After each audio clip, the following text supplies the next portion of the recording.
andi ke si tay hiɗon e jang en tout cas minen ga alhamdoulillahi miɗen e jang sina welo voilà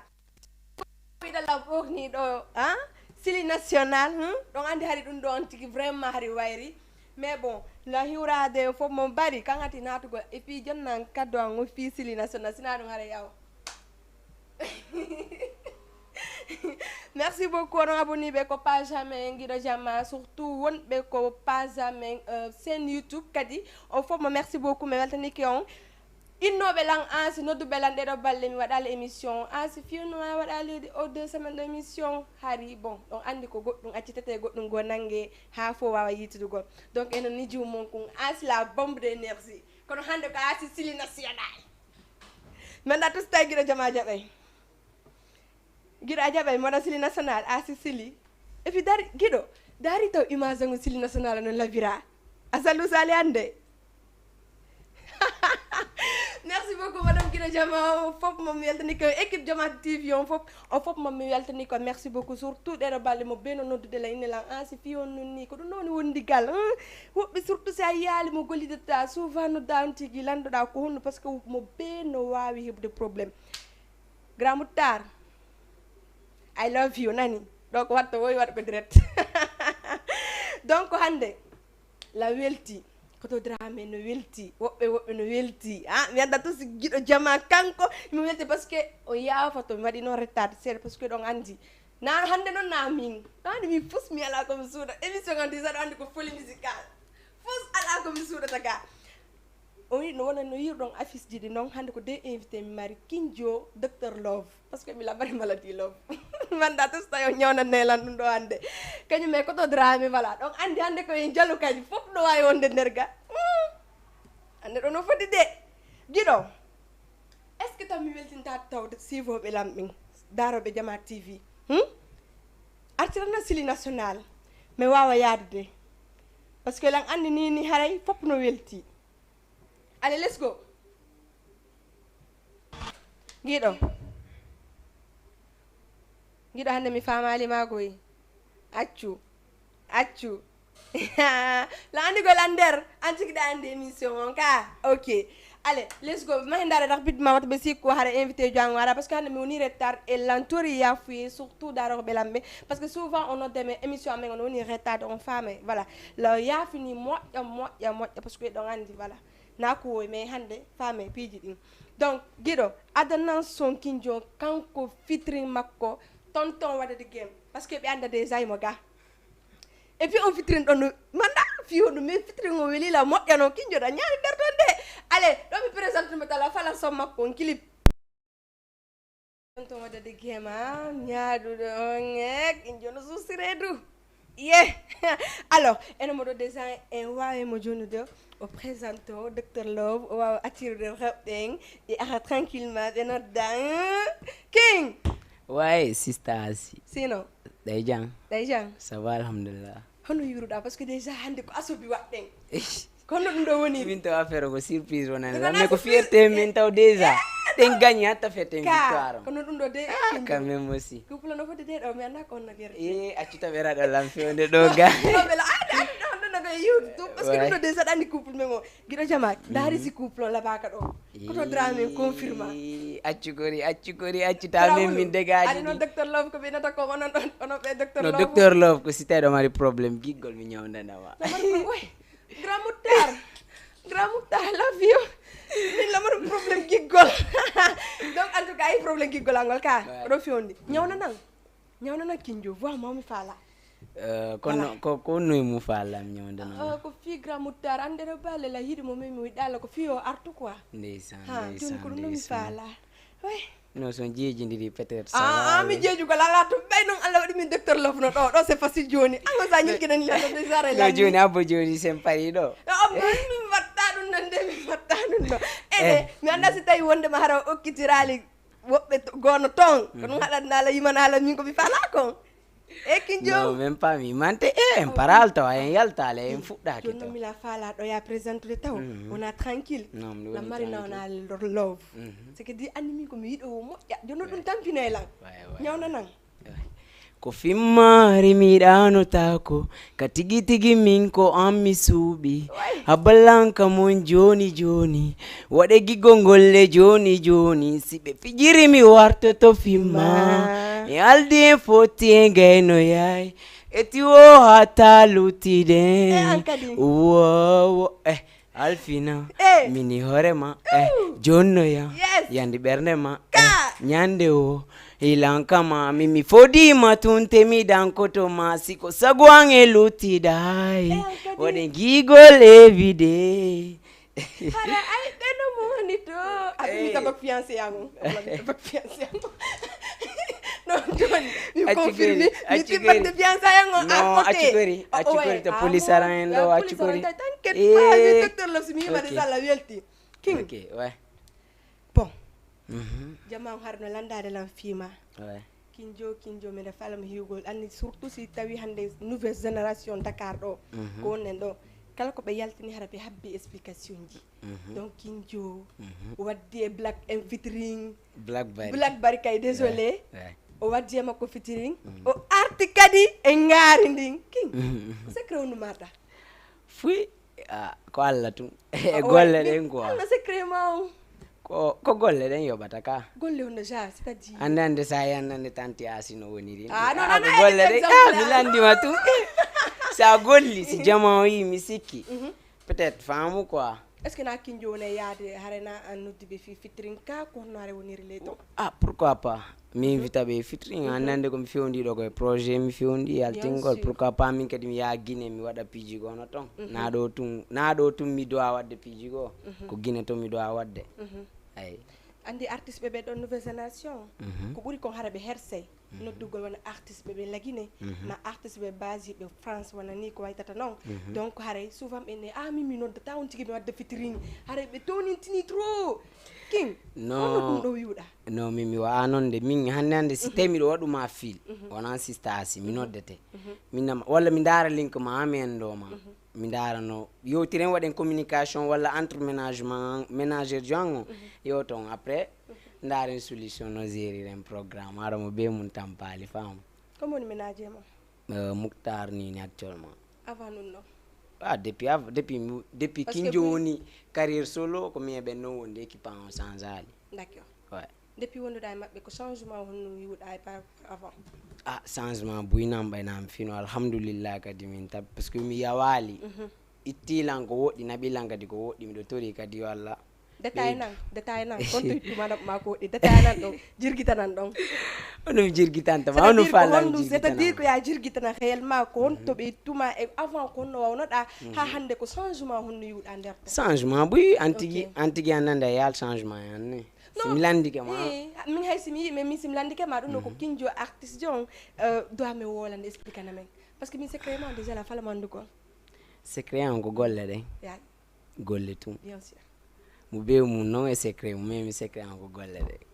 jonno ko ɗum e changement depuis ɓuuɗa changement woni goo annande piiji bus mi yeehi Guinée mi waɗi ton concert mi assisti concert Ousmane on grand big Diallo mo andi mi waɗi piiji bus min tan waɗi démarche ji bus ɗi anan ma waɗilan naɓilan nokku goo quoi a faami depuis mi wonde maɓɓe min alhamdulillah kadi miɗo waɗi ɓe big shout out fam fitirim ma angi Blackberry honno arde kinjo ouais Blackberry c'est une frère déjà femme ko koto an non koto ma c'est à dire ko famille ton nena goto bien non na nene goto de ouais mais ko kotira wan ko aminta parce que ko Instagram e yewtayno depuis nebi en communication wonir non premier pourquoi pas mais watta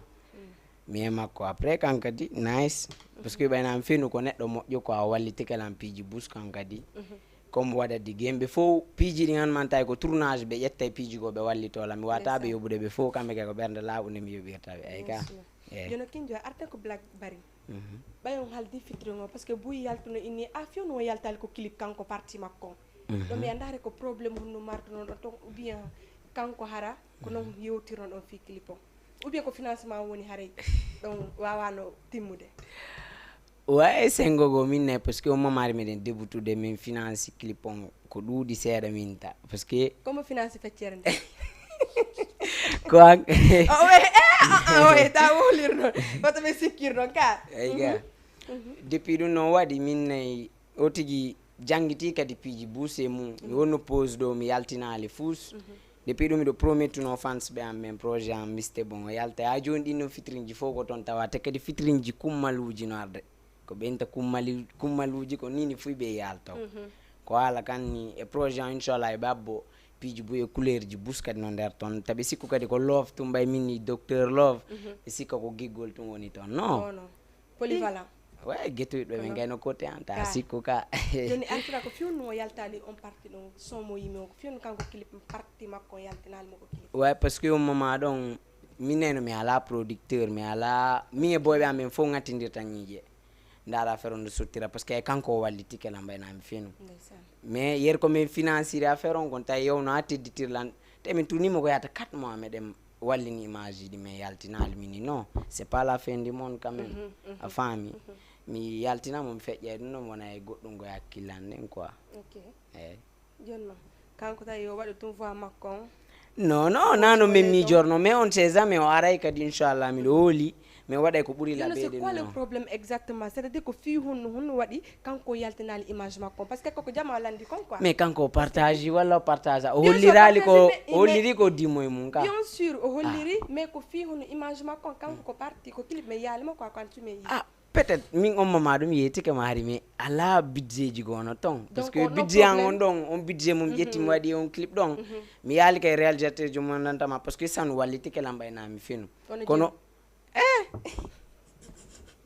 400 000 ka non mi andade en tout cas ok 300 000 d'accord noten ok let's go ɓay sanu sanu wallitike lamɓe fof e lil buzz réalisateur ɓe wonnoɓe e clip on fof assistuɓe ɓe min komin tawe kadi mi wuno golle maɓɓe ɗen mo be mo miɗo weltani mi yawanta ko waɗani lanko affaire on ouais artiste ɓe ɓen ɗo nouvelle génération ɓe heɓe probléme fi clip probléme wona fi honnum mbuuɗi ɗin min tigi miɗo tawa ta merci yaltina beaucoup ko honno watta on probléme hara on ala golle goo métier ley ton ka ko hara ko ménager wonɓe ɓawmo mais kadi moyen hara ɗuuɗa c'est quoi problème min on nde miɗo gollude mi andano heddiɓe min komi ko affaire jo mi haɓɓay rasta mi waɗay tatouage piiju bus mi waɗay a fami salon mi jogui ouais non ko mi kena woni gollude mais ko salon mi woni gollude quoi mi jooɗoraki tun ni quoi fami parce que la plupart artistes ɓe ɓen ɗo nouvelle génération kadi ko ɓuuri ko yiyataɓe golle goo hara ɓe basi tun e musique on hara kalle ɓe haɓɓiti hande kadi ɓe faalete kala ko goɗɗo goo waɗi ɓe haɓɓiti hande kadi ɓe waɗe kamɓe kadi ko no waɗi kon hala nouveau ji maɓɓe ɗin hewtali ɗum kono wiuɗa ɗum no king en tant que artiste ɗon peut être min nemo be choix mum rek mais min komi conseille tamo be yo gollor kadi quoi parce que on sait jamais dans la vie ɗa fuɗɗorde ɗo sakkitoraɗa kinjo ouais golle ɗo wonɗa gollude coiffure on hande sa a ƴetti ɗon tawi a yaltine clip manda si tawi hara ɗum ɗo yonante ko yaltinira clip way yonay mi waɗiri ɗum plusieurs fois ko mbuuɗi an laaɓuɗi e boyɓe am ɓe mo be mum mbuuɗi mum laaɓuɗi donc hettiɓe kadi kettu on cotisé woni way ko minen woni gattidirde ñiƴe si misanima ɗum ɗo min mi ala producteur mi ala fus ko minen on woni e kotto kattannade ha fotimma way fitirimmagi toon to waɗede gen c'est kono ɗon kadi konno woniri ako ménager ma yeehi ley ton fi non waɗa déjà c'est une frère a famille on ɗon min nayi joni koko famille an o tawa parce que so yi miɗo waɗi piiji gon ton o conseil lan a famille on ɗon andi mi nangiramo yimɓe gono ton bien sûr ko neeɓi ko min andidiri première fois makko ko arno ɗo émission min andidirno émission mbo ko arno Dakar ɗo ouais ok après Top FM mi andi non mais ko sabu inga Samba élément waɗi min andidiri peccum makko ko wanno link après min kay mi yehi ko on ton après ɓay min yehi min yiidi min jonidiri ideji après kan kadi ko artuno noon après waɗi ko an ko noon affaire on doguiri min waddi fitring mi yehi Guinée kadi min yiidi toon mais depuis ni ɓe ari min waɗi fitring on parce que timmi en nam mi yaltinali son mi ari miɗo patienti parce que fof koko projet an woni andi waɗugol doyi ara o jaali ay way lawol ngol ay ga c'est bien king an e Hams hari ko no wonduno groupe hande ɓay on seedi ɗo mo be no yaltude wola kala ko faala mi sikkino mo be si yalti woli kala ko faala kono wata laɓɓinde hoore mum mi anda ɗon kadi ko hunde woni probléme o ley ton ha seedu ɗon non min on de fus mi ala namo quoi c'est sûr ouais peut être aray kanko ko idée ɓerde makko nen wayri non e wi makko kanko par ce que ari ko émission ngan ɗo c'est-à-dire no wiiri noon ko an janfimo aynunomo ɗo ɗa fokkiti Guinée ko nene ma nawni alors que ɗum no foyna gonga après o yaltin a son mo winduɗo ɗon onon ɗiɗo an yaltinɗamo ka après ɗon kankadi o yi nene kono ɗum ɗo woniri mais joni an a hoolino ɗum ɗon non min ɗum ɗo san min go ɗum non envers toi d'abord mi anda par ce que mi jokkodirtama e an mi jokkodirta kanko artiste jo mi ala ko projet ma an mi ala ko projet makko mais joni mi landoma piw gotum joni an ɗum ɗon ko wolno ɗum ɗon on tan ɗon a hoolinomo ɗon min ko an watalan confirmande ɗum non si tawi réellement ko no woniri ono wadduɓe ɓen e si tawi hina non c'est facile c'est non peut être kanko idée makko non non pas idée mais hannde min ko minnata kanko jogaki arsike mi jogaki arsike makko min ko mi toranimo yo Allah hokkormo kala ko faala e carrière makko min kadi même chose min parce que mi ala on tan ɗon ko a faami yawgol émission ji ɗumanno ko a faami mi hannde ko objectif an on mi ko projet an woni objectif an a faami projet an o ko ɗon ni ani ni lan waɗi lan e hoore anden souci ji na yawgol ɗo jooɗo har no tawno par ce que au début har ko ono wonduno non ka non donc ɗum no ete programme parce que non mi watta ɗum hakkille an andi tagaɗo sa calcule mo chaque fois ko ɓawa makko luttata a faami mi hannene mi calcula ɓe wonɓe ɗo fo ok min nini ko mi visa tana ni mi visa e entramen ɗo konto minen min yahata déjà entramen tisɓe ɓen si min añidirani minen wonɓe ɗoɓe ɗum noon ndahare no ngalɗini lan no joni lanni ɗonali de ɗanali kono mila fala réel kinjo confirma si tawi hihi e selon explication makko ko non woniri ma ɗum hina noon joni mi landi tike manane non min est ce que an joni a hoolinomo non parce que mais est ce que joni amin depuis mi yalti groupe fresh boy ko sonji makko mi wonimde walla ko sonji an selon kanko ko yewti non mi landima ɗum woni clair koko yewti ko no joni landima jombanati ako kanko windimo ɗum no mi anda par ce que awa joni on passe groupe non ɗum kinjo mi toranimo yo Allah hokkormo kala ko faala e kare makko c'est fini awa joni c'est fini non lannal tawde an réellement ɗa wawi innugol asi ma inna par ce que o rewi ɗo ko émission en folie musicale selon no woliri noon ko no woniri ma hina no woniri c'est facile min ɗo komi wolata o piyum gotum peut ko minuma ko mi jogaki arsike makko mi joganaki mo fus a faami komi toranimo e kamɓe e groupe o fo ko famille an déjà fresh boy fo mi yodda e maɓɓe a faami sina kanko non min mi alata min non no daylan wonde time jigo avant marde ɗo a faami min mi ala on probléme ɗon quoi communication entre mo mi andade lando mo kana lando no timo na ni tigi o rewi ɗo kono an tigi ay ni la ɗo joni kadi ko hunduko ma ɗo ay ni o noddindire o noddete si tawi ko avant non minuma min o noddayno lan a faami avant ouais ok nice non la nalta kinjo jono est ce que ni communication entre mo non ɗum jara c'est-à-dire c'est pas la peine parce que mo be amen no e golle déjà a faami mo be amen no renti wano gollude min ko miɗo courage de mo ɓeydinamo encourage mo be amen min kadi miɗo ko lawola ni ɗo yewtude coura mo ɓey ko jono non min naalima de meɗe yewde fiwnum ɗum ɗon min mi heɓanta on tan ɗon tawne wolude kinjo nanen a innilan ɗo joni réellement hiɗo yewtude ko jonno ko ɗon usude simi faala andude ya confirme laɓinana jama o sai nini onon ɗiɗo ɗon mari communication mi anande min so tawi o ari yamo besoin ni goɗɗum yan walla min miɗo besoin nimo jetta e téléphone mi noddamo a faami parce que min ɗum min ko comme no wolirɗa ɗo ni parce que min kay mi nanu o yehi o woli ɗum ɗo min ni ko choix makko choix ɓerde makko nden o wolir ɗum ɗo min na annande non awa ɗum ɗon ko kanko ko miijo makko on hatti ɗon quoi a faami min miijo an hatta ɗon parce que min miɗo miijanimo ɓuuri ɗum ɗon a faami peut être ko kanko haray ɗum ɗon mais min mi ala on ɗon tan on tan non joni ɓay on seedi kon tuma yat fo yalti seedu ɗon onon ɗiɗo carrément ou bien hari ha joni an yat fo ɗon wondi yat fo min wonɗa mais yat fo déjà c'est une frère parce que onno anande ko concert ji ɗo kala ko waɗi o nodda e lan si tawi miɗo ƴawde avant miɗo ƴawde o conseil alan a faami hay sina affaire ménagement momin gollida e no piiji buy so yiila miɗo wadde e rewne no kiñi selu ɗum ɗo waɗu ɗum ɗo ɗum ɗo ya nun noon to are ko guiɗo ma waɗantama ɗum ka ye kanko e grand yat fo ko Hamsou Bo waɗi andidirɗo ka ko an waɗi fiyon andidir ko mbadima ko groupe yat fo ko MMB waɗi mi andidiri MMB boss yat fo peut être simo siivude lam wawi noddude a faami ko MMB boss waɗi min andidiri te kadi emin mbi boss ko mi waɗi amen andidiri mi explique ni hams men déplacer me yi Tengej ko grand jon hodi ton me yewde makko ok kanko yat fu après ba yowti non dandi on mama rek jogi non groupe donc kanko jogi non ok d'accord on passe à la manda si tay wonde mara Kinjo hulu natugal débat on en tout cas mi tagnini Kinjo ko fiyo no ngono nouvelle génération do on ala wadde featuring entre mo parce que hande do mo be no préféré de la Guinée ma yaha nokku go ma ƴetta goddo go be wadda be featuring hara on nouvelle génération on ala wadde featuring joni arti ko wola maɗo nanen c'est quoi le problème juste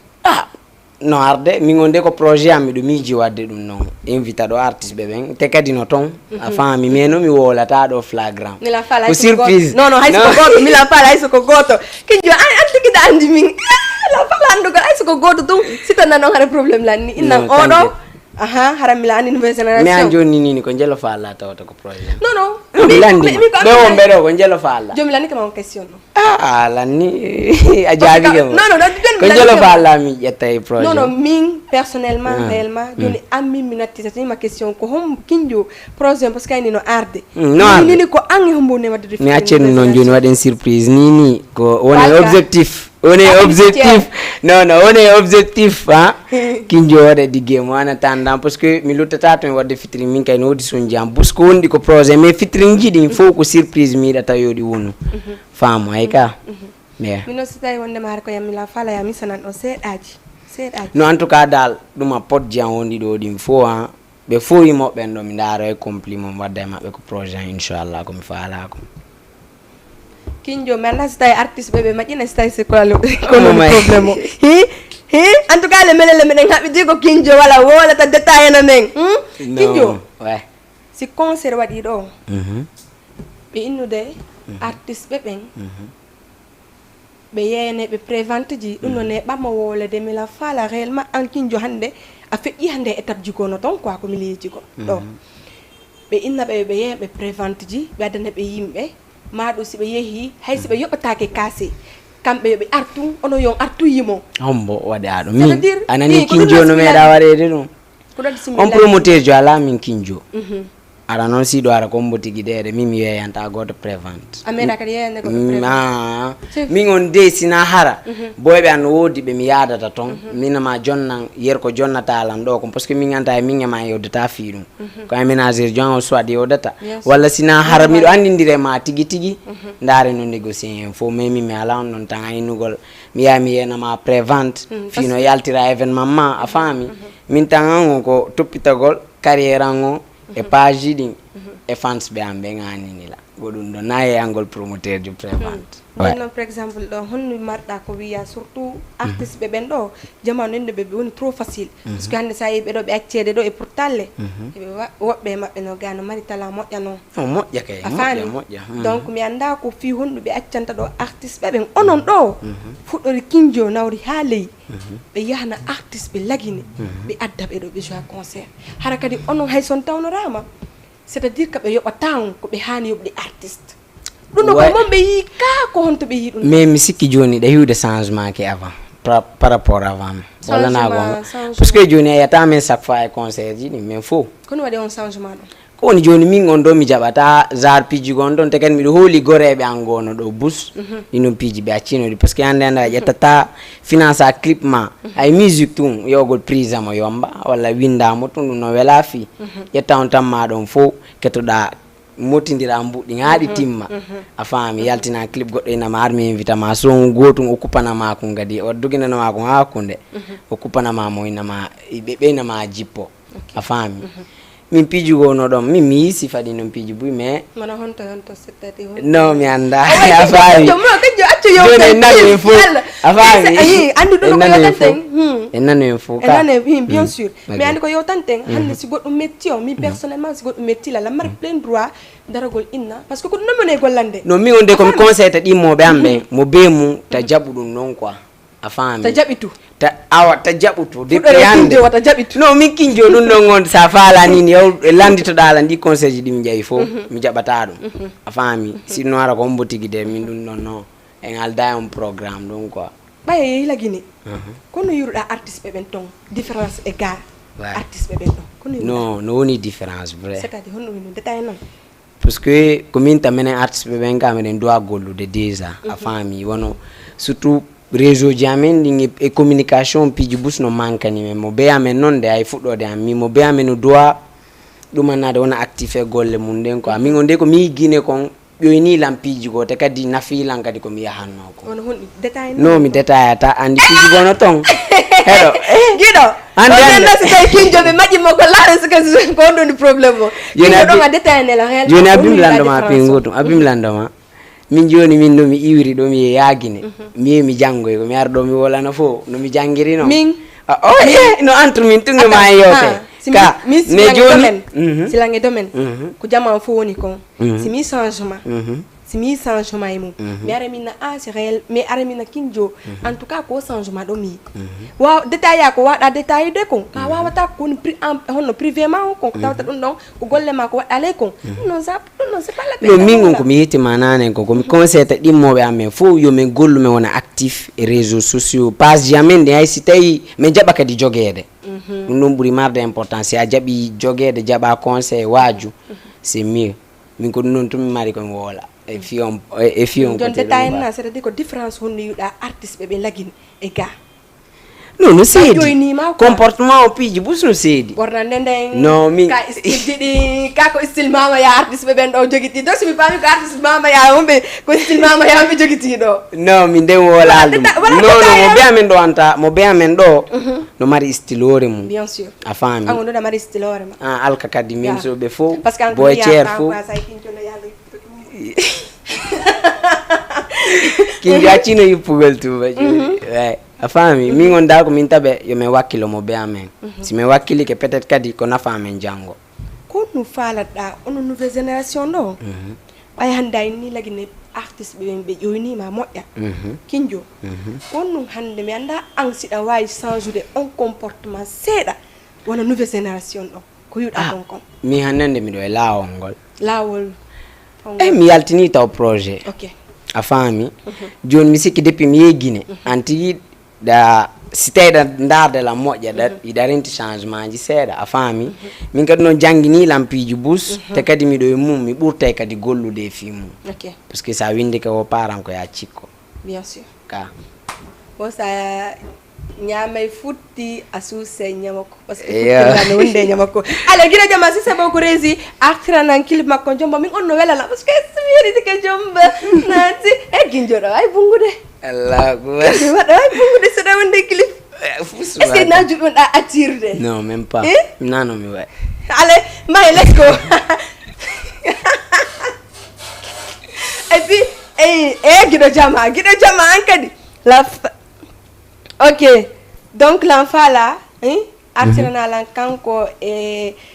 tonto waɗade game on jonanala mo image on mi fala ka image clip on kinjo pet mi falana mo image on si c'est bon ko rési ok mi fala ka clip on ko jonnanan kinjo image on artiranala son tranquillement parce que jeune jola fala attirana reɓɓen hey addu song on problem ɓe inni kamɓe kaɓe suɓanima ɗon oɗon jonga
Tati.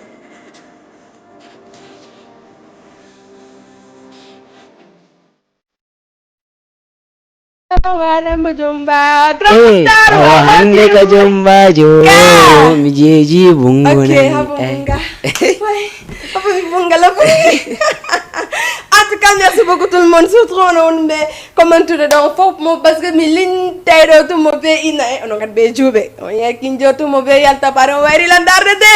He? Accu Sérieux jube ari wari na kinjo. no kono ma wiara Dr. Love. no woɓɓe go andi jombanoma ka kono woɓɓe go kadi yehino Do ko on be on mo jom min dem jom baka to. a jombaka taw kono mi nani goroje ɗe ngari Gore jonne. En grand muta ok wi ko gonga ma. asa awa waɗen ley gori Donc à wirte lando. oe wombo ma on En tout cas, Kinjo, et tu fais émission parce qu'on est dans la mari, on est invité mi mari. En tout cas, quand nous marque un message, on lance ça. nini ko mari message komi lança jama yo sutena lan clip an yaltuɗo question min e waɗadi game partage on miɗo besoin ni moƴƴa e média ji ɗin kadi goɗɗi goo par ce que hanande ko ɗum no watala naɓude nokkugo a faami e fans ɓamɓe mi yawa noon de mi yawana jama par ce que miɗo renti mo be mum no wallitade lamɓe mo be mum e côté mum mais miɗo tori yo ɓurtu noon kadi on va arriver la famille forcin rek mbeɗa wawi habbade fitiri mangiria ko neeɓa ayang akundal awcum fanga mi lande c'est simple wi non min mi andade kono mbeɗa wawi habbagol tum jonume tum tum jonume tum iɓe wawi yoɓe daaru ɗo tigi tigi wonno ñande ko wiye dunde jippo donc ɗumno c'est simple tawino ɗon ayang en tout cas mbeɗa wawi habbagol no gasa janggo yalte ɗo tum tawe voilà foof yalti en tout cas kinjum komɓe mbo hiwrotoɗa salmina heɓe siya parce que voilà mi wawa ƴettude koto drame ka ok koto men il faut ok ara mi wayni to mi weltano fop wonnoɓe la en suivude ɗo ɓen e fans ɓe am ɓen kala isho boy jo ko woni e notorde mi wonɓe ɗo ɓen fof suivude lam ɓen fof miɗo weltaniɓe tanti fasma e marabole El Capo big manager Moutar Mr Niela mi yejjitata de e grand am Big Diallo miɗo weltanimo moƴƴa faamu c'est ko grand jo am moƴƴo noon kadi ɓay komi yiiɗo guine ko kamɓe wernuno men ton ay ka miɗo weltaniɓe timman on fof tim Isho Boy Ibrahima Milk Bouba e kenan on ɓe Liberté 5 ɓen e Diadiang ɓayɗa andi ɓe wolinde maɓɓe ko émission ɗo kono noon ara woltaka ɗo de en tout cas merci beaucoup fomo guiɗo waɗede dan addiranan clip makko kanko tonto waɗede game e mi jeeji on ono wonɓe men darde ɗo yeehe ko page makko kanko Kinjo abonno ɗon ɓe abonnaki ɓen partage o watan ɓe hokkude force kadi so yi ko metta tan vraiment ko tawta ɗon artiste jo kadi no doit changer de surtout no sivoɓe ɓen ɗo wawi wadde ko commentaire ji ɗum noon kadi ɓe ande ɓe yiyey ɓe wawa rectifier hoore maɓɓe par ce que tagaɗo timma mais non Kinjo no prépare de goɗɗum kadi ɓay mi innimo no yo ñilkinanan seeɗa o inni ko privé o halantal no piiji ko woni préparé kon inni yoya yeeso mi arɗo mi yaltinana hen ɗo allez guiɗo si c'est bon mahe Kinjo merci en tout cas ok merci et bonne chance merci mi weltanike fof mi weltani guiɗo jama kadi ciao guiɗo Kinjo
volume parce que woɓɓe no windondela ko commentaire ji ga volume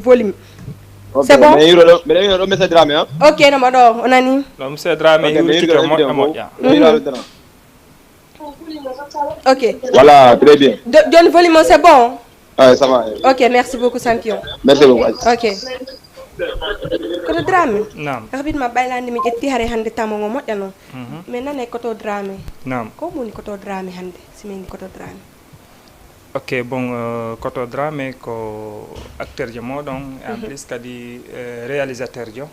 donc wonɗo e débriyade ɗo golle Fiafre culture laguine on donc aray ko komin inde nen tigi tigi bon inde ɗen ko Alpha Oumar alfamid oui kono koto Dramé on ardi bon koto Dramé on andi ɓenni piiji ɗin fof ko ma heeɓa ka ƴettuɗa gokkun ko fandi o par ce que a wata wadde ko goɗɗo waɗa layde wotere évidemment bon koto on ko koto Diawo formulan kanko no maître an wonallan saabu piiji bou e poccol bon mi décidino min no leede innugol exemple koto Diawo min joni min kadi ko koto Dramé way ko ɗon ardiri ah donc gila duuɓi jeelu koto Dramé no e ɗe métier ɗo bon ça fait ko ɗum woni par ce que ko depuis 2010 mi fuɗɗi mi waɗi premier film an o mais gollugol ngol tigi tigi ti ko ila 2015 ha 2024 ɗo voilà ko fiyani koto Dramé joni arde woni réalisateur film ay waɗe piiji ɗi fof pay clip noni polyvalent so hari koto Dramé la plupart ko jougol men andiri on joni on basaki jougol tigi tigi bon andi piiji ɗin fof gonga ɓeya ko heɓugol objectif on bien sûr maintenant ko yiɗiti kon ɗon ko Allah wallata a faami bon min depuis mi woni paykum par ce que déjà min nayi jougol film on na innugol ko piwnkum mi reevuno ha ok mais wona affaire côté réalisation filmage montage ko piwnkum mi reevuno depuis ko mi woni paykum mais mi tawi andi de fait que piiji ɗin so tawi woni a janngali donc aray a wata prolongagol e majji tum fof ɗum noon haare no certifié voilà saabu on ardi noon ka tournugol après mi fuɗɗi tournugol mi tourni noon ɗum miɗo tournude noon ɗon noon ɓaynoga fuɗɗiki tournude ɗon noon kange mbo fuɗɗori tournugol haniniɗo tournude hanini noon ɗo waylitade tournugol ngol kadi bon si woni miɗo mandite premier film an on ko Gambie mi waɗi mo nde ñande tawi ko Bakayo ko wonno caméraman jon DJ Diallo DSTV mais fof pari yimɓe ɗen ɗon donc ko ɗo woni mi tourni premier film an on Gambie donc ange ɓe no fof neeɓi ko andidirɗon bon neɓɓi dey komin yiidi min andidiri way koto Dramé nam o pese woɓɓe inne ɗum na golle woɓɓe inna ɗum ko puyndan way jono ko no waɗami sifanade ɗum voilà andi feƴƴa misanima nanen piiji ɗin fopp ko si a waɗi ɗi négatif ɗi wona négatif bien sûr min en personne mi jokkata piyon mi ala objectif ko mi neɗɗo noon kadi mi hawja faami hande hande Allah andikelam bon pourquoi hande mi tournay en même temps lanka côté réalisation bien sûr c'est parce que la hande siko tournugol ngol tum mi jokkuno si mi tawino bon ko puydam ma mi ala évolude goɗɗum gon mi tertoto noon a faami mais de fait que ɓaylam visi goɗɗum hande hande alhamdoulillahi ilan débrouillade e côté réalisation ok ali assalamu aleykum allo jarama ça va alhamdulillah ale ɗay jang ça va tranquille inde nage ɗa noddala honto honto Dakar inde nden Amadou Korkam Amadou ɓe noon mi sostaɓe he Amadou ɓe no ñaari moƴƴa noon ne awa merci Amadou bon courage merci beaucoup champion indo pati awa na Amadou mi alama e nande no wadde bruit ley quoi wenne kum pay kun agata pay kum hombo ina ha sidi donc woni to ma pa kupi nodditalan kuputu noddita si tawi Amadou a nodditi a ɗuytay si tawi ko télé wonɗa darde a ɗuytay volume on ma si ko écouteur waɗa ittay ɗi yewten andi sina ɗum retour arawo ɗo on haray bruit no waɗi men en wata famodirde na joni a wawi nodditugol yewten tranquille allo assalamu aleykum allo oui naam Ça va bien. ça va Allô? allo oui Ça va, c'est bon. jantum ay jang Hande nanga di ndawa émission ma di. sobe a weltiga noon Émission e kinjo ko. oh merci beaucoup nani Merci. ok giɗo sultan merci beaucoup giɗa ngon mi weltani kama kono artu jangol ni ne ga fuɗi ka ɓuɓugol koto drame ale rapidement yehen arten Naam. ɗon haray mi anda ko honno par ce que ɓay la plupart hande buya yiyeɓe naɓɓe ko ɓe jokki kon ɗum golle ala e mum e nder ɗum nolle mi tañƴini kadi connaissance kadi no heɓade e mum par ce que hande a wawata arde ukkogol hunde ronkayde kadi résultat ji gonno ton giɗo fi allah tupana ligne on taw seeɗa ha mi yewtoɗo par ce que si ko ɗo waɗi gatta mi accitde appel on ok allo Allô? oui on jarama Jantu? ɗay jang Jantu? a weela Ça va? ça va a weela ka hulu allo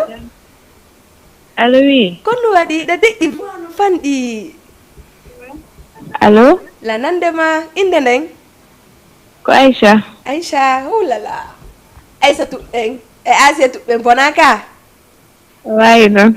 ƴettor nen noon hara noon diallo mi falaka nande ma baaw Non, ko ba. ok aissa lan heɗima aissa Allô? oui Oui. lan heɗima Allô? oui mon amour lan heɗima kono yiɗa émission on Oh, émission ma o no welam mi machallah. Be surtout nanen kinjo. o min kadi an kadi a welalam min émission o ɗa yiɗimo min ko an mi heeɗi Non, surtout nanen mi fano yoddude makko sérieusement. séria fano yodde kinjo So be? probléme ala guiɗo ƴettana numéro makko ley mimi nodde mo privé nani Ah, voilà. ana noddete Ok. merci beaucoup bisou kinjo ay juɓɓe no wullitade ka awa mi ala e wolde guiɗo la fala coupanala ligne o seeɗa ni mi wawi yewtugol par ce que andi maccite ligne on tum malgré woɓɓe no ndelan ɗo ɓe fala noddugol mais accanala seeɗa après min arte ko communication koto drame hare mi anda ono konno yurɗum ɗum ɗon way ko ɗum gonga ko c'est vrai ɓennay ko puydam mais ko golle noon puyɗo gollataɗe par ce que feƴƴa komi expliquant ma kon fiji ɗin kala kon tigui watta ko yon tigui heɓa objectif on tigui kadi heɓa courage on sa fuɗɗike piwum ka debbi anana yaalaji ɗin fo mais ko aw wonɗo e mum on ka wattanta illa bon ko honno reveni wonɗa heɓude e muɗum est ce que ɗa heɓude mbuuɗi ka ɗa heɓude connaissance ka ɗa heɓude hakkille goo taw tara vraiment ko ɓeydayɗema formugol e métier on a faami bon ko hedditi ko goɗɗo enata ko puynam ma ɗum ma ɗum noon fo oublié ara yon tigui yejjutu quoi a faami min ko noon mi wata inirde côté fi cinéma o voilà ande buyɓe ɓe innano ko buyɓe ha no gasa si a hewti ka maɓɓe a yi kadi koɓe golli kon a tawa e way e kadi noon kadi fo voilà non fof kadi ko andugol ko woni e gollugol kon e ko woni e heɓugol kon ko honno gérirta donc aray ko wona noon quoi kadi joni yimɓeɓe no wullitade ɓe innude wona juɓɓe rôle ji ko heeɓi juude e worɓe ɓen ɗinɗon no kaani ko pullo fuuta hani ɗi juugol joni en tant que réalisowo en même temps gollowo kadi cinéma o koto drame ko no yurɗa ɗum ɗon an bon wona on partie ɗon c'est vrai ɗa andi hannde cinéma on meɗen duwa wadde mais tawata hara no min waɗirta noon na koko l'islam o condamnata partie goo par ce que fi on nu min wataynugol min imita e pays ji goo tawatara religion ji ɓen toon e religion ji men ɗin hara no seedi par ce que sa daari wona ko min gaɗen andi il faut ko l'islam o ɓuuri ɗumannade a faami donc kadi noon film jamanu do a faamude film no wawa sa inni comme aduna ngo a faami e forcément a wata inde ko moƴƴito wata yaltinde film o par ce que hande kadina fewndi fewn ɗo bomɓe no woodi moƴƴa moƴƴuɓe no woodi moƴƴa mais si innama noon film no wawa toujours siɗa janngude alqouran on wonande famɓe ɓen par ce que no woodi woɓɓe kamɓe aray no ɓe waɗita film noon ɓe waɗay tum wona fi ɓe waɗi a faami mais waɗa ɗum ɗa an tigui siɗa janngude surtout siɗa janngude fira haray kala ko Allah sifi nder ton a expliquanay wonɗo binde ma on a film kadi a dowa inspirerade film on anda vraiment naya waɗu piiji tawatara ko ɗi l'islam on kondanata ma hara a wata darde ɗum ɗon e makko ba a faami ma ɓiɓɓe ma kadi ma wana ɓiɓɓe ma en plus kadi goɗɗo kala kadi ko watta o miijito dow nayo dar fimo mari liberté pandi o waɗa ko waɗi o par ce que anta kala ko yiɗa waɗi o andu feƴƴi bien sûr hande ɗum ɗo feƴƴi a faami donc ko wana noon e kadi faydi piiji ɗin no lanɗi kadi ɗo andi ko noon tigui mari needi wo ma mari respect wo kono wata watta ndella e piiji go a faami min en fait la won ɗo mais min la yiɗi cinéma o ndey mais plupart sa daari wono film ji an ɗin haray comédie no toon drame no toon a faami ko fiyon ɗum par ce que si mi inni ko drame tum mi jouata e film ji anni peut être no wawi wonde wowɓe siwugol comédie ɓe hara ɓe yiɗata ɓe daara film o mais si woni fof no nder toon anndi mo ɓe daaray iya ko welorta ɗum kon maintenant ka drame na mi waɗ men feƴƴintina ka comédie kadi nayi waɗe kadi feƴƴintine voilà ko non hari ɓay ɓaawo ga noon joɓɓen ko ɓuri kon hari haalaji goo ananta ɓe haala ɗum e cinéma kono joni a yiye ɓe weeɓita haalaji ɗi moƴƴa noon ma hande hayso ɓe faala yidugol hara ko entre maɓɓe aye joni ɓe fournitay ha nder ton joni noon hara woɓɓe ɓe no joɗodi e baaɓe maɓɓe maɓe ɓe hersata hande kadi ɗande o Facebook ani a rewe ni tun pijugo nanade hetto mum heña mi anda ko to drame ɗum noon an kadi kono marɗa ko yetoɗaɓe par ce que ɗum ɗon buyno wullitade ɗum ko réseau ji bon andi hande bon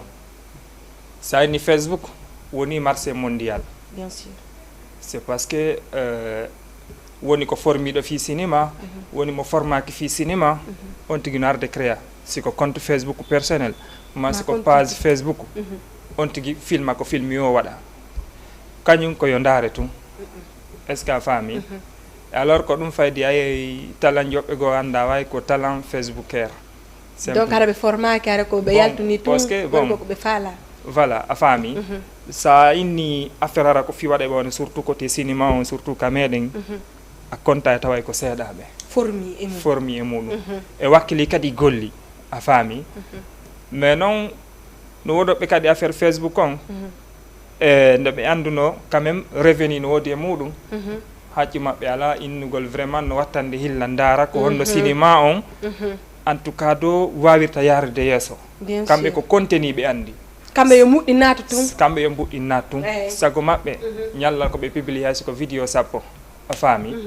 donc sa imagine noon bon a daari a tawi vraiment konko waɗata ɗon kon il faut que miijitoɗa aɗa na ya fero tum bien sûr anda ko wonɗa naɓande jama on so wona ɗum ɓe ara ha ɓe daara certain niveau tawatara sa waɗa alpiiji jiiɓiɗi jama watama suivre koɗo dora mais ardem ɓaawa seeɗa joni no tañiniɗa namoɓe maɓɓe ɓe woɓɓe maɓɓe jaaɓi ɗum andi ɗo sa minnema Facebook woni marché mondial woɓɓe ɓen mawɓe maɓɓe andata par ce que fiyon na innugol maɓɓe fof natta Facebook bien sûr surtout parti côté ji men on a faami donc ɗum ɗon ko waɗa noon woɓɓe ɓen ko si juuti ya so Allah walli ɓe heeɓi inde muɗum ma si ɓe baali bon ko ɗum ɗon ɓe andita voilà koɗo drame nam e yiyay kadi joni onon joɓe pese ɓen on jommidirta entre mo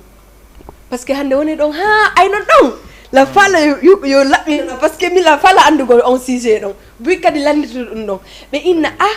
et pourtant le hara onon ɗiɗo jamanu andi ɗo ko réseau moƴƴa kono yaha e gorkon jomba debbo jombe jamais ya jo parce que rarement hiya hara hiɓe jommidira nder ton kono no waɗi hare boneji waɗi nder ton ka hara ɓayɓe wondi ka ko ɗum hara woni probléme o bon wana on côté ɗon kadi a yeyɗo woɓɓe no tourda film ɗo surtout siko innuɓe ko jommidiraɓe e nder film ha woɓɓe hooloɓe sikka déjà ko jommidirɓe ma ɓe sikka ko halduɓe fi jombindirgol ma ɓe sikka kadi mara ko wonduɓe fi affaire fi bonki mais plupart siɗa windude film a anni exemple min koto drame lan ɗo ma jombude e nder o film ɗo fodi koyen joue ka film ton ha jama on inna way est ce que réellement na o jombiyo tigi tigi tigi a ndiyara vraiment idée ma on o addi ko faalaɗa kon a faami mais amma fi ka dewgal ton c'est pas parce que innugol aray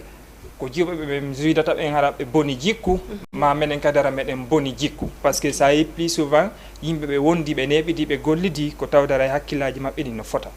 si tawi hara ɗi ɓurdi ma ɗum maɓe wata naɓitude bien sûr a faami mais fayde won affaire fi dewgal ɗum ɗon ko Allah muyata ɗum ɗon si Allah no muuyi komo wonɗa goldugol e muɗum jombata affaire ala wadda e sabon hay si a miijanoki jombamo non bien sûr no waɗa kono ayi koto drame ɗo ko ɓuuri ko par ce que ayi juɓɓen ɗum noon hiɓe sukkiri kan haala ɗon ɓe inna jeune ɓe ɓen aray ɓe ƴettame min juyda pese mais si hewti jombugol hiɓe diwde men ɗo ɓe yaha nokkugo ɓe jomba ɗum ɗo koye minen rewɓe haray woni kaara ɗum no kadi koye worɓe ɓe kaare ɗum mo biye haray faaletake jombude mo wonɗa golludude e hunde wotere nde non no feƴƴa komi haalanma kon kala mo yiɗa toon tawɗa vraiment hara hakkille ma no yani muɗum fi jombugol mo si Allah no muuyi ɗon feere ala on jombindiray si Allah kadi muuyiɗa lon donc golle ɗen toujours wona hakkudeji moɗon par ce que ɗani plupart e nder golle fadinu golla waɗida e goɗɗo ko boni ka nder golle Allah yiɗa ko tuuni wonande anduɓe ɓen ko tuuni e ko laaɓi wata yadde e nder golle a faami hande ɗeya ɗo woɓɓe hara ɓe golludara c'est pas parce que innugol hara ɓe woni compétent façon piiji go mais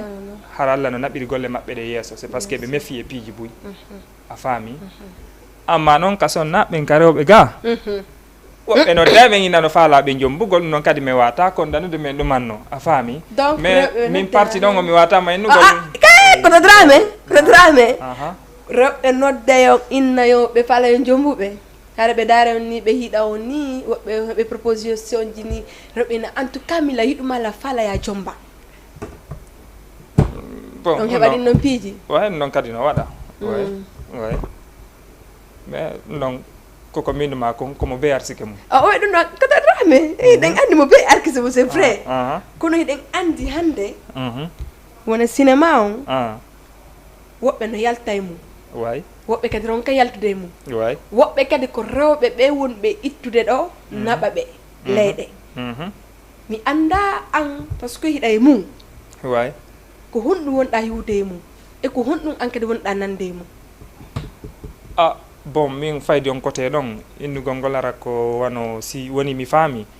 ko rewɓe woni arde jomba worɓe ɓen naɓaɓe maɗo propose naɓe ni naɓaɓe haɗa ɓe yiɓe welaɓe ɓe par ce que ɗum no boyno wollude ɗum ɗon c'est parce que a tawa ɓen ɗon fof waray plupart wano cinéma on hara ɓe jokkira fi innugol hiɓe yiɗi ma hiɓe jokki fi évoluigol e muɗum ma ɓe yiya fi vraiment cinéma on hino piiji jiiɓi ɗi tun wadde muɗum kamɓe ɓe daara fi no ɓe sansira ɓe artira hara vraiment kono wata moƴƴirde tawtara si ɓe heeɓi corfum jar sifonowa ɗum ɗon ɓe préféré o ɓe yaaha e alors que goɗɗo fof goɗɗo surtout wano fi affaire fi dewgal parti jigoɗa dowa wakkilade ara ka wata asimude responsabilité ma on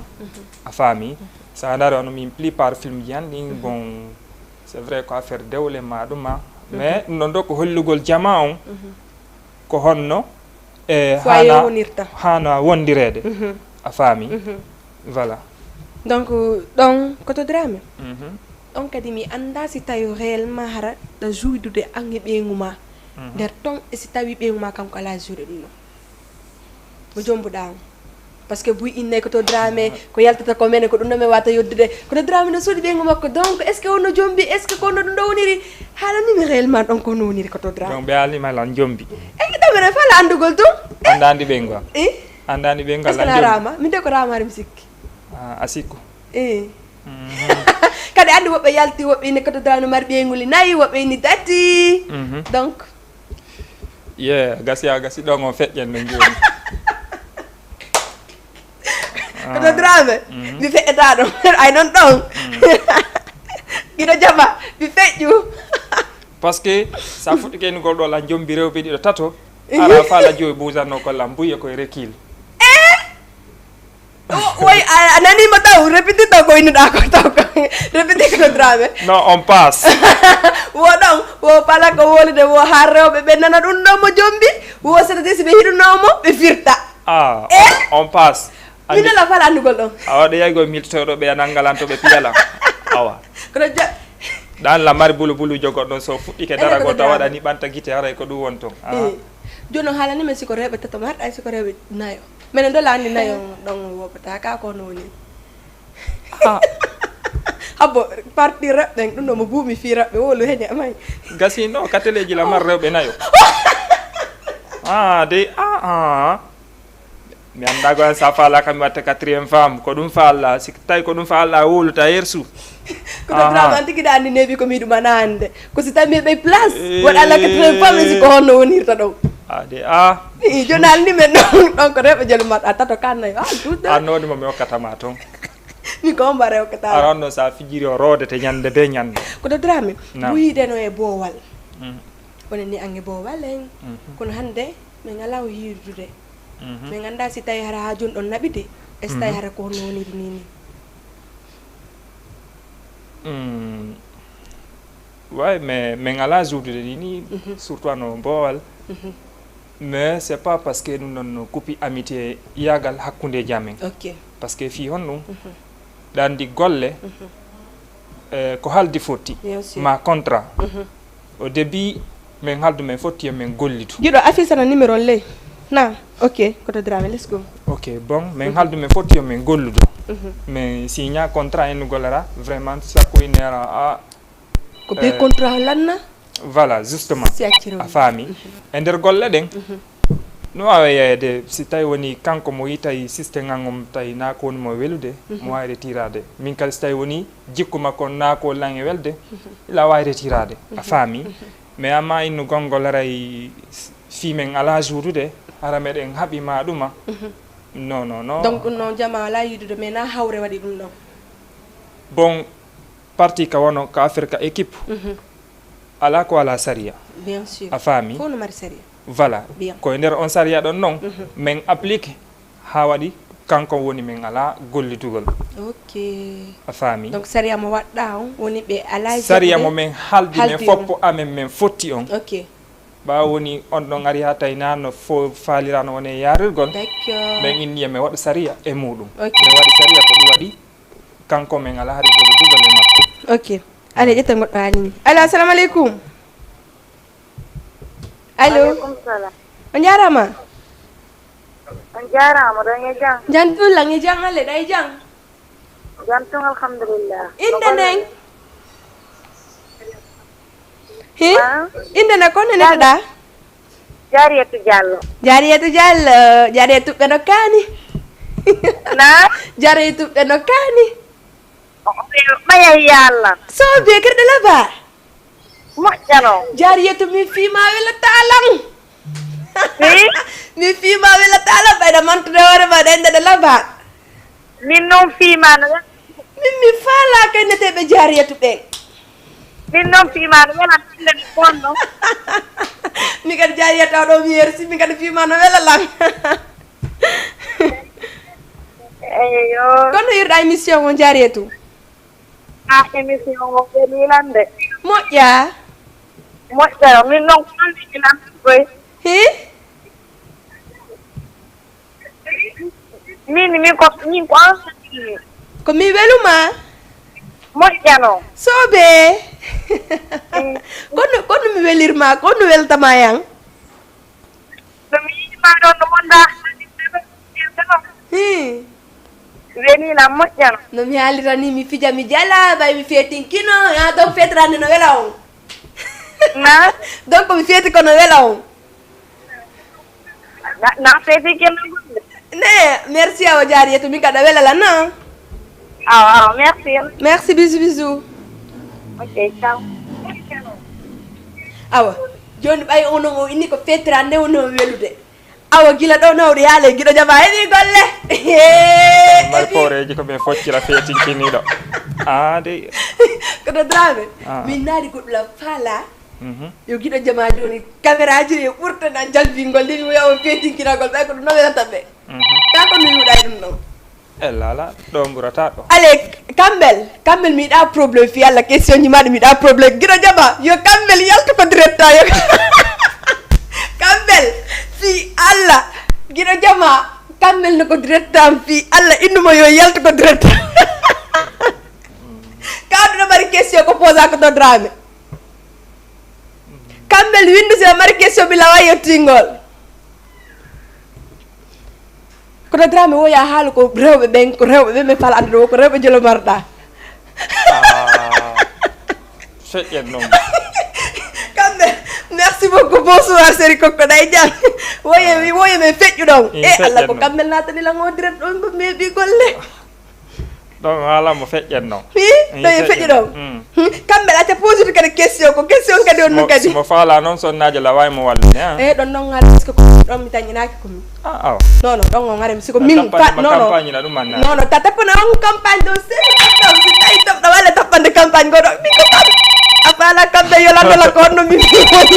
mi wirtoyo adude ala assalamu aleykum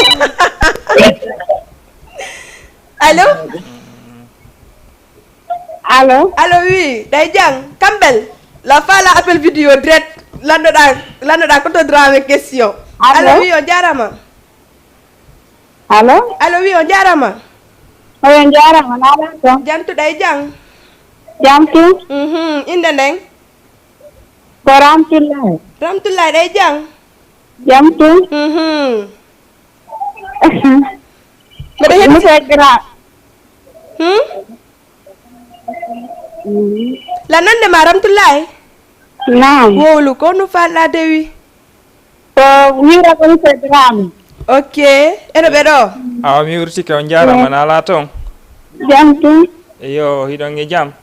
jamtu alhamdulillah eyo modima on en kadi hiɓe e jaam ɗon jamtu alhamdulillah a danko ɗon ɓe moƴƴata ɓe jombu rewɓe ɗiɗo hata to nani hawa salminaɓe eyo vraiment ɗo weltana ko en goto sa noon kayno woodi ko landa ɗon min hatta ɗo wawi men landade allez ok ramtula merci na ok merci beaucoup kambel wono mari question goto ko landoto ale kambel ɗa wawi windugol kambel windu question jiɗi windu kambel ɗo abba mi yarande maɗo jippiɗan tanjoma abba mi yarande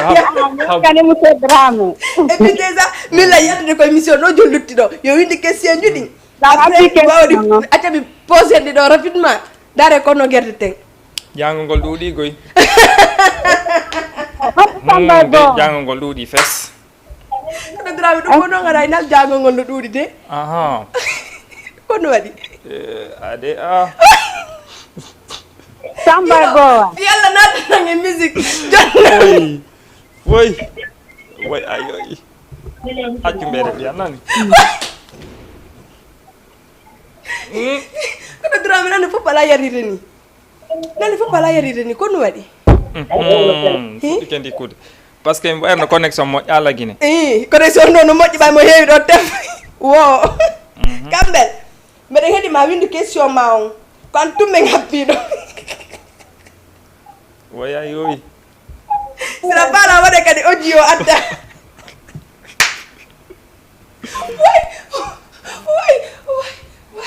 Way yoyi.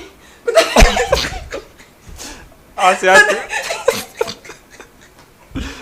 Wo. Ase poada Dakar kako sabu connexion jini doginma. Yo bo balle si connexion warta mi dandi PDG nanga jon lawol ngol to arata men Sénégal ka yabo balle tum PDG to mo andi ok o yini kadi wo ya haala men koye fi rewɓe ɓen par ce que ndara o grand jara na falani walde mo fiji est ce que ɗa kanko ni allah assalamu aleykum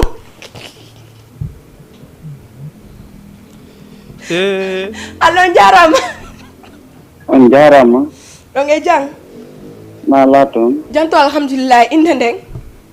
ko Souleymane Deba ok ɗon e jam Allo? Gida jama Kambel no fala pa ok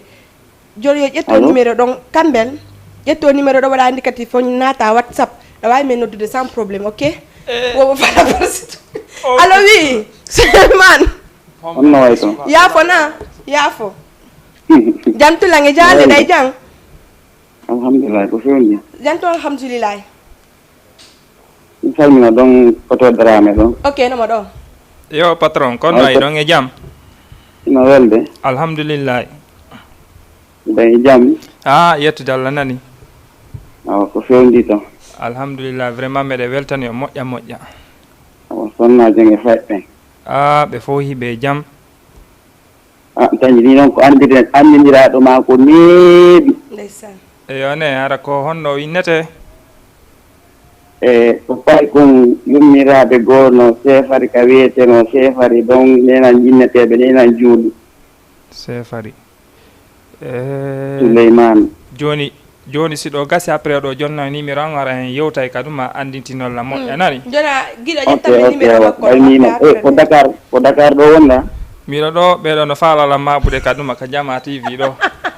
joni o jonnalan numéro ma o mi noddoyte am privé yewten. joni on numéro ma ɗon min ƴettema faami après mi naɓatemo kanko watte signe c'est bon voilà allo Allo oui. numéro ma o mi ƴettema après mi wattemo signe o waɗatemo signe na Numéro an woni hay. ok joni guiɗo jama ƴettana on numéro ɗon après joni o yiyama koto dra Ndego jonnema Dramé. Ok, merci way. ok merci beaucoup merci na Non, émission mo wonno welno anno ni anko jallo yettowani ko jalgol ngol e won. koto drame andi mo wa jallirde ni ka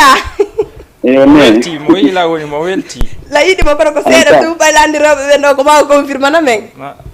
Ɗo de won liiɗa welti de. ok Souleymane merci na Ok, merci émission mo wonno weli hein. merci guiɗo merci Ok, je vous remercie. Lima ɗay jang bobo randu mi way rima moƴƴano am moodima goyen fof mo ɗange jang ɓay ñande be ñande hare ndeysan junkuno ɗilan ha koto Dramé kono mi alama hollidirde makko o salminama la yettamo moƴƴa ok koto Dramé ko honɗum guiɗo fi Allah appel ji ɗi si ɗuɗɗi est ce que ɓe wawi yewtugo par ce que kamɓe ko ma nodda e wawa yewtude allo assalamu aleykum allo allo Assalamu alaikum. waleykum salam Nala to. jantum Ko gollem. ay alle ko inde nden O Abdourahim. ok depuis honto depuis honto Depuis Tanay. ok hara kono yiɗa émission on Ah? kono yiɗa émission on No sana émission kono falla Allo? guiɗo ɗa waylamo retirande ɗo après noon so waɗi seeɗa yen stop asinani sonje media koto Dramé rabi ale Kambel ɗa wawi wowlude ɓay joɗaro koni grand ila yawa andet grand mi jeejima yaw walɗa fi Allah et puis joni yo wosi tawi mi yalti ko émission ɗo ka joguite émission question jiɗi sina mbaɗa adde pause oɗon ɗiɗo woni ɗo Non, c'est toi la capitaine de l'émission.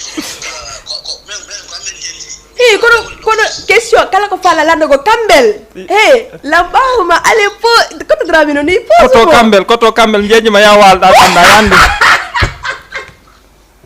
minelde ça va tranquille et toi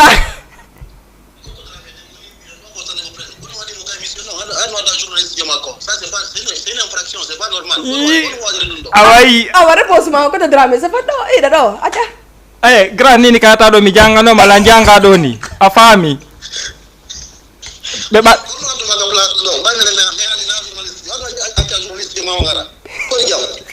andon ko rastamani mi fof ko tun o ƴawa to mbuusi o inni mi o sanzi a wi mini ma wella ala andi rasta ko rasta tun grand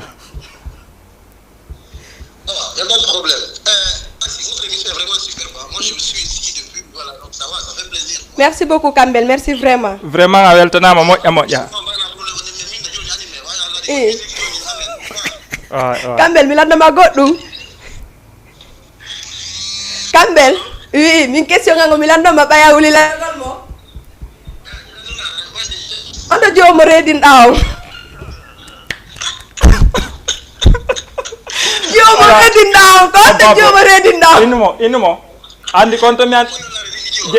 mene ko barma kankale menen woda redini dogi konto mi andiri ngadi Campbell o si kono mi yahi Campbell on to jomo redin daw ko ko jo hebi ka ko gorko ka ko siwtabe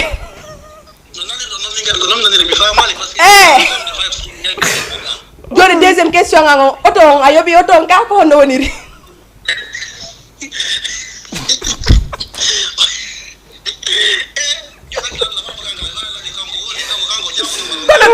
question ardi mi fami mari droit la ndogo grand jabo to dey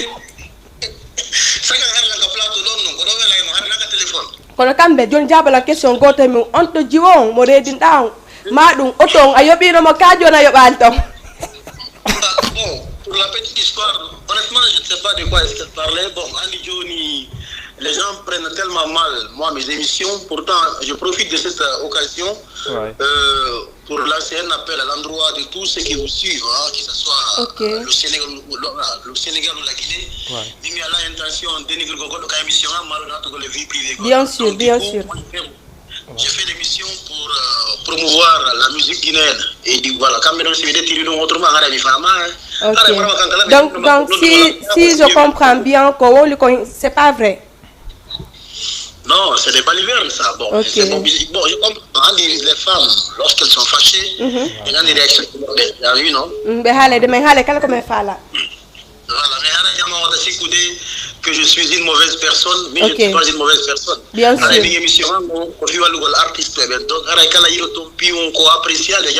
Kono Campbell, vie privée on jamano wulitare ko fi hono natanta ha ko vie privée mabbe parce que ay no mara makangala be mo welde debbo ménagère jamako e kanko ménagère jamako be wonde c'est vrai ça?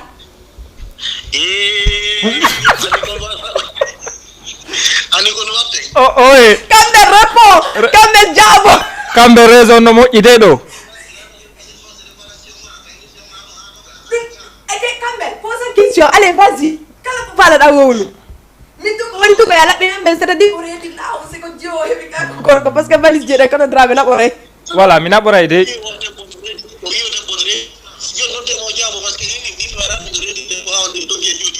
Ne.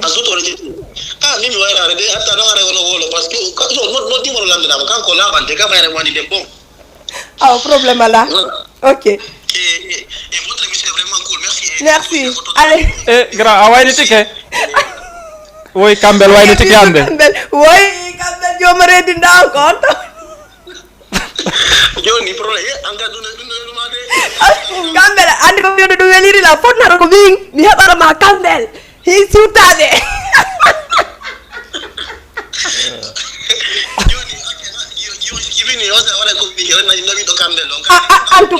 En tout cas, he don't auto finaliser mo ka auto mo nyawli dan ko no woni re don ka de ani labbi koni labbinda yo mi dara si mi wallitoto ma seeda ande no wani no 1 million gida jama do no auto mi warande mi do nyawli auto mi anda parce que hande ko bon ani émotion wani ande jodi jama ko fara sa. OK, c'est vrai. Donc c'est un peu ça. Voilà. OK. Campbell.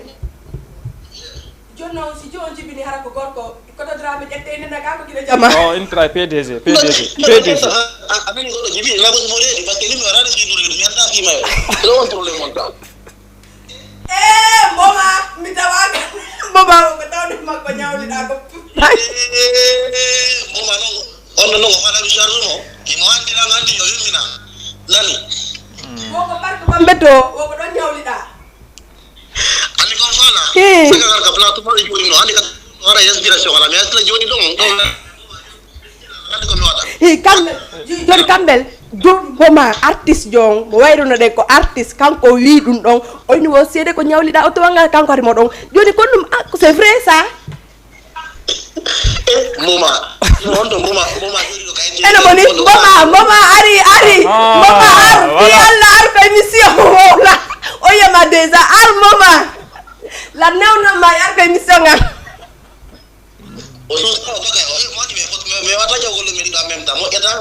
ni joni kambel duta fi affaire duta ko ni ma yeso ma ngono way wa yeso to ko no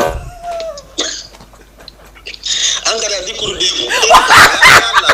o ka dikuru demu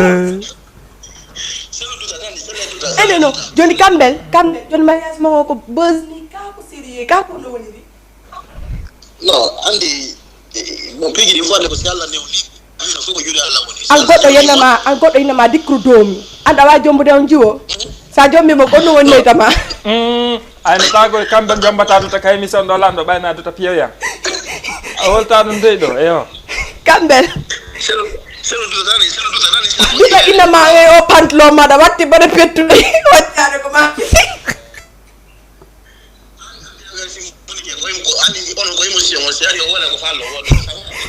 jonno ɗa yiɗi kamɓe ɗa yiɗi duta ɗa yiɗi duta ani ko wona ko julde Allah ni ko a goɗɗo innama dikkuru do jomba o a dikkuru do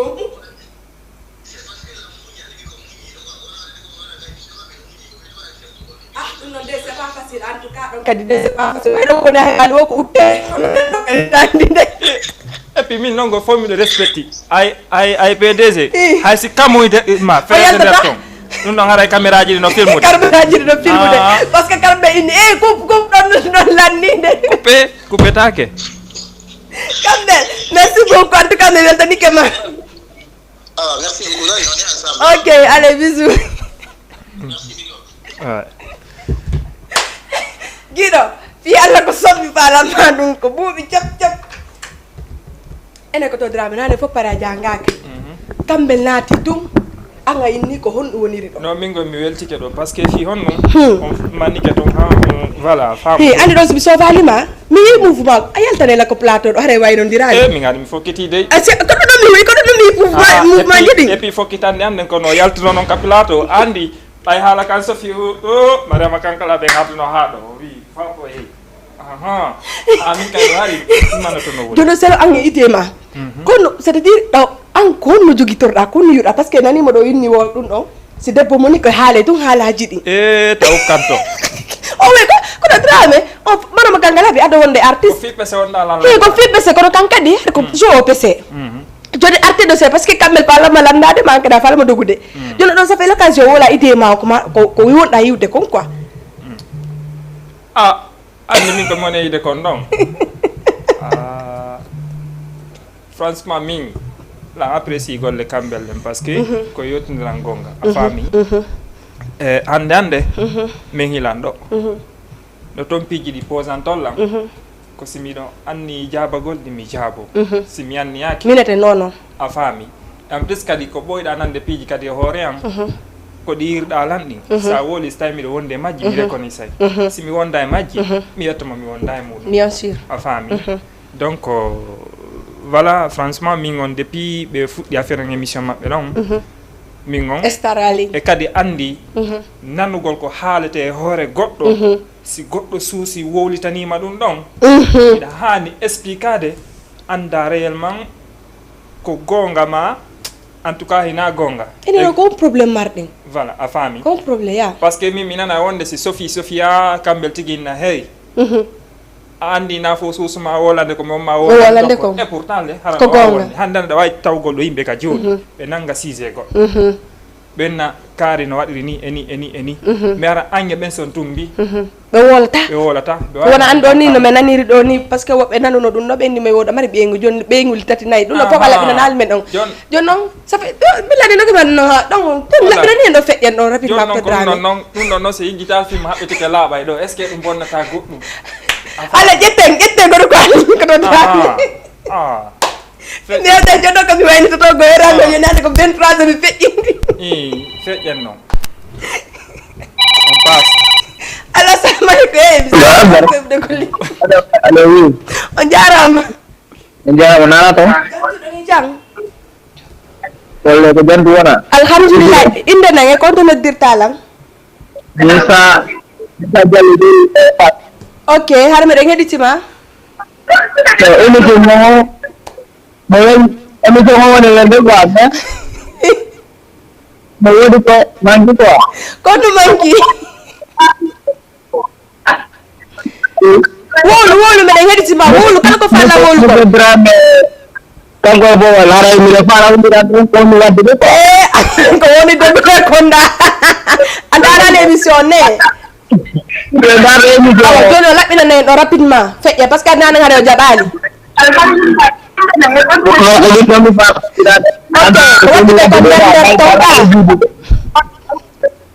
Monsieur Drame bon Ok probléme ala min arte kadi won question haade ɓe feƴƴino ɗon.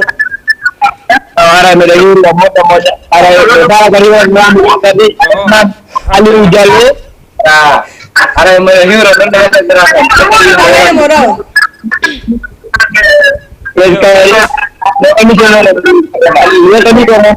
merci beaucoup merci weltanama kadi moƴƴa moƴƴa ko goto ouais merci vraiment ok ara miri ko mon fo ono be don hade feƴƴi won question mo landi ala laba moƴƴa ko ɓe falanude aw ko honno probléme o nder ton bon min meskikanɓe faamu piw goto ya min kam on ɗo lan évolude ma partie ji ɗiɗi d'une part komi réalisateur jo partie go kadi komi acteur jo donc min e bo wallen équipe on ko équipe an a faami mais no woodi surtout affaire côté réalisation no woodi partie ji go ko arata hara obligatoirement no woodi sariyaji marɗa hara élément je ma hanaɗi waɗugo sans autorisation ma bien sûr a faami e wano piiji to sokoji go ton mais amma fi film on na obligatoire innugol ko matum men tournida bien sûr a faami parce que contrat waɗaka bien sûr min fuɗɗike ɗo film e siraɓe ko doyi samba e boowal mais d'une part jamanu no apprécie moƴƴa ko ɓe wonno wadde ton kon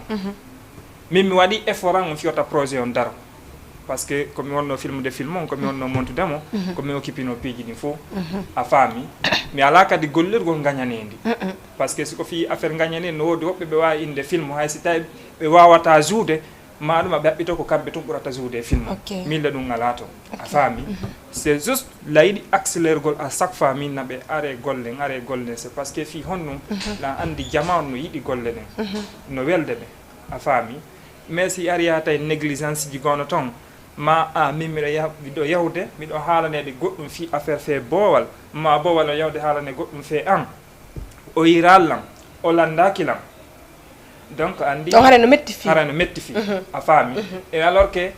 a wawata noddude goɗɗo projet tournage on communiquata moƴƴa bien sûr piiji ɗin fof ko communication o a faami no wondera hiɗen haaɓi goɗɗo noddama o noddalan forten oyna waɗanelan ɗum ɗo hawti to waɗon ko golle professionnel après noni golle professionnel bien sûr ya mais min en tant que chef équipe équipant si ari probléme en famodire taw régulen si wawen gollude si woni toujours en famodirta arayna probléme c'est parce que aray que soit aray on tigui intéressake muɗum ma ɗum goɗɗum go a faami voilà c'est ça donc to Drame gila fuɗɗiɗa ɗum no rapidement par ce que yewti ko waynituɗen quoi joni gila fuɗɗiɗa on cinéma ɗo ko ɗum hono retour ji heɓuɗa e mum retour ji ɗin ja allo assalamu aleykum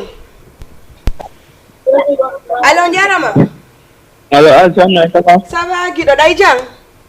tantum tondi ça va alhamdulillah inde nden ba Ibrahima ƴetta baɓɓe ɓe sustaɓe kamɓe kadi ɓe ñaadi tun kori awa ba Ibrahima wonno way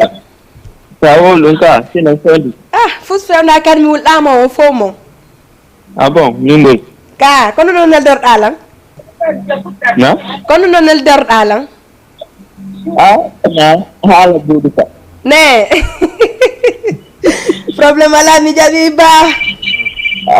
a jallide toon waɗi fus comme jali kono ley ton o jalla kono min tawi waɗi lanɗude ne comme jali ko welima awa bo kono Drame awa bo killina lan awa merci beaucoup on ba ko jaltu fallo ko après killinamo jala acca koto Drame arten ɗon kono ni retour ji gila fuɗɗiɗa e mum heɓuɗa bon retour ji ɗin taw la waynugol taw mi heeɓi réaction e muɗum et en plus kadi wano surtout côté ko ɓurno falede ko mi heeɓi sens nomi heeɓira opportunité mi golla surtout côté réalisation o hande la wawi créer des projets ji à part yinugol déjà yewde milan affiché écran fi film la wawi forme de groupe mi produisa par ce que andi jamanu doit sendirde production kañumma e affaire genre management ni a faami donc handande ko tampini piiji ɗin konko tawde kon mo yiɗa o créé page Facebook et une fois que a créé chaîne YouTube obligatoire a woni comment haray produisa hoorema ma finance en tout cas do goɗɗo o waɗanoma production bien sûr donc aray amma wano retour ji jani min nayi wano non réaction ji ni tere wano piiji go est ce que ɗum no fo wawi on fait on passe allez ñetten ko ɗo halli ala assalamu aleykum aleykum salam on jarama marsude no marsude yettude Allah konno wayi mi andi guddigunama genta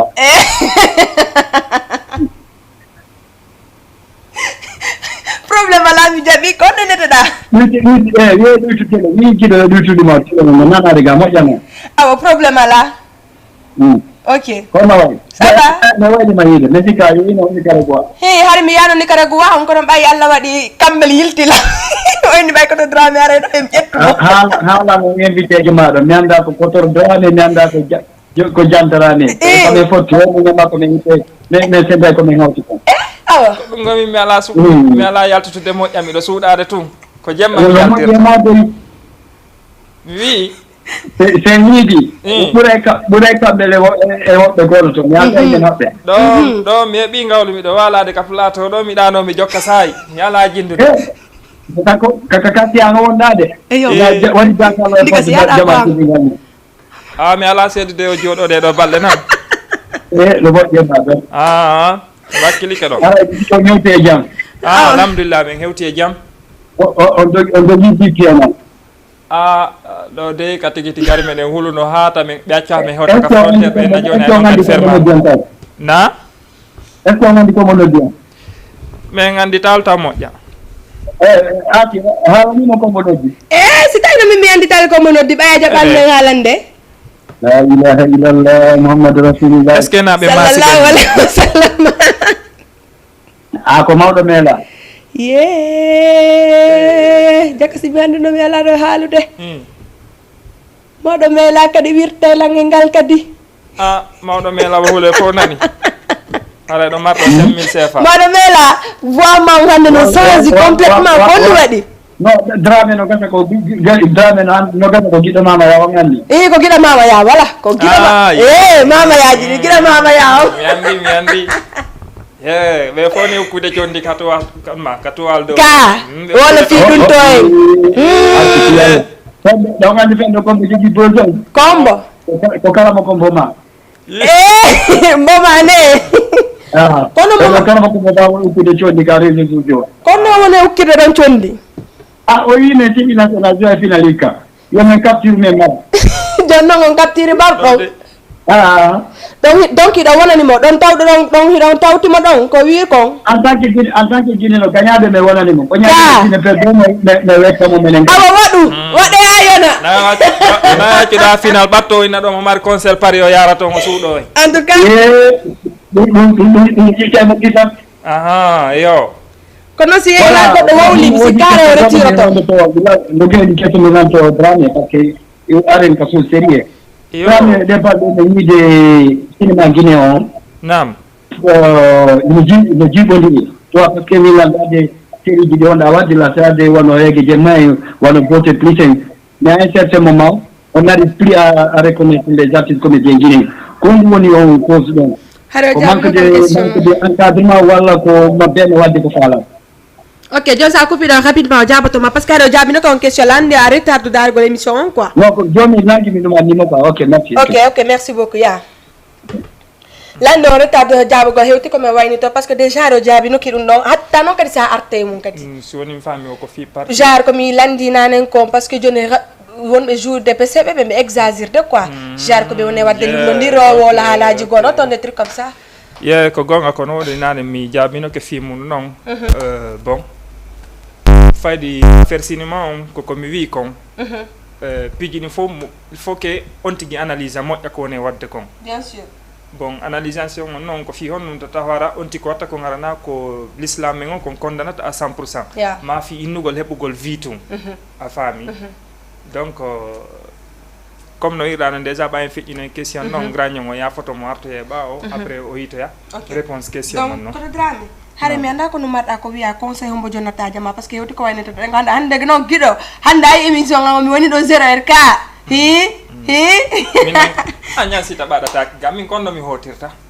angala hudande hande landa bande ma do sénégalais do mi anda sa susey tawol dum ha wobbe sikko ya do ko so begoy kaduma do wobbe ombo ibe ton yo non honde ba mi landi kama ko drama jab tawkalan ko mi landi mako ko rewbe jelo marta ya la jabade no misali gido jama wala jabade de gido wo ya jabu o ko no petto falande gido non ari posani la don no mi jaboto aba gido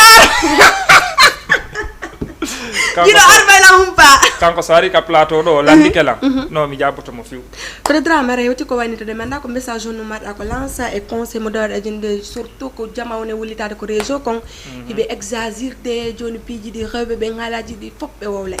donc manda ko ni conseil marta donc quoi ok aray vraiment mi weltike mi weltani ke jama moƴƴa mi weltani ke jama TV kadi aray toujours kadi ko mi wata en golano dimmobe en comédien be ben ay acteur be ben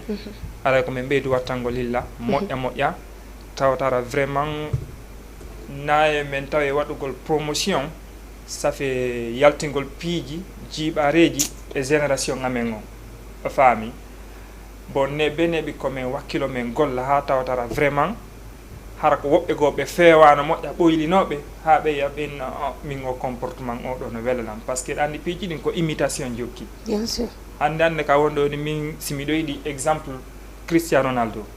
sagon hara ko no bornor yo ko no mi bornorta a fami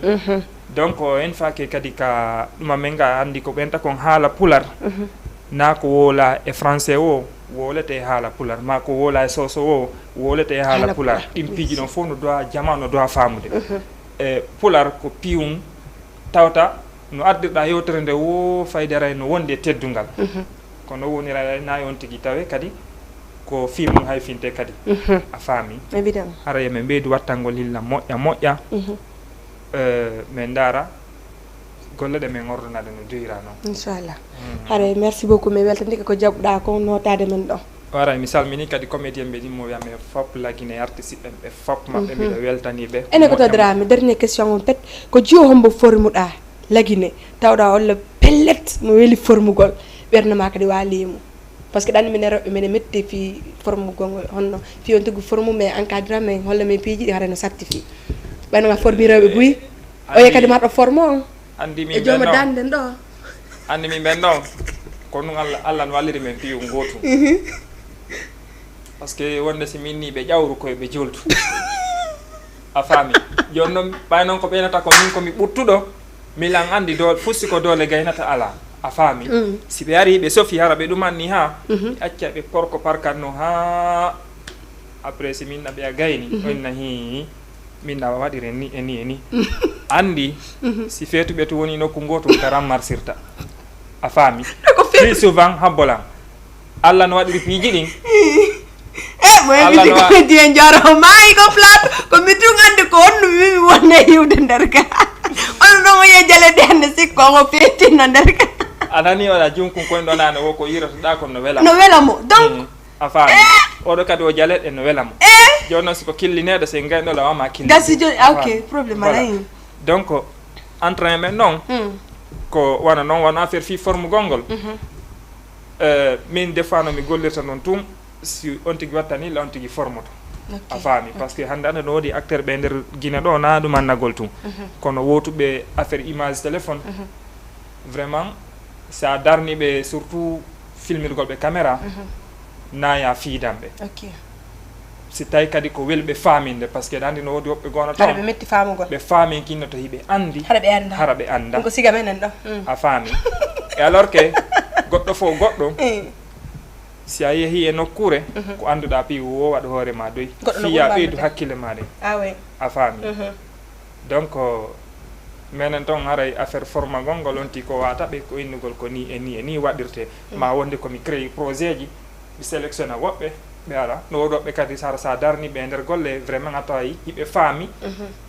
ɓe formi ɗo ɓe ɗum anni bien sûr jonno la fala confirme na jama on équipe mema rewɓe fop ko min ɓurɗa hiɗude ko min ya haalame ɗo ko émission an ɗo confirme naɓe min ko min ɓurɗa hiɗude innaka ɗe hiɗila koto drame ɗum no ko forcé haalata mi jeeyatama few